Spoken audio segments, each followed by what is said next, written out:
unenge wakaudzwa kuti uite mari ka usvike panana sewiki nevava kana nana strive masiwa netimu nana chiyangwa kana kuti chinchi unofanira kunge wakabata something because ndo belief ine maZimbabweans kuti uite mari iwewe unofanira kunge une something chionacho chekutsigisa.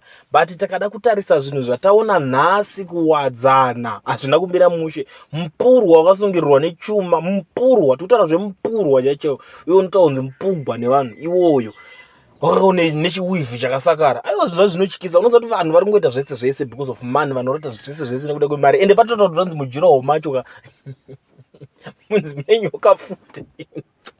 Ai zvino Zimbabwe ka akumalaka.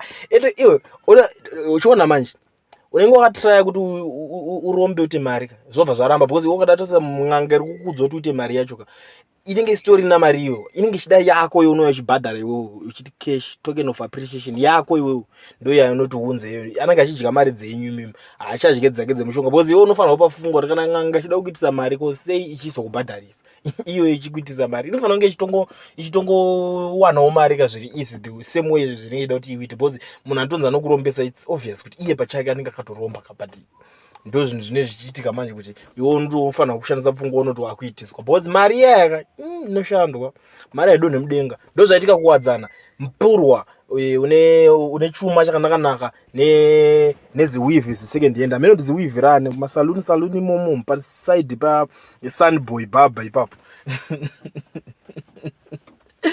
maZimbabweans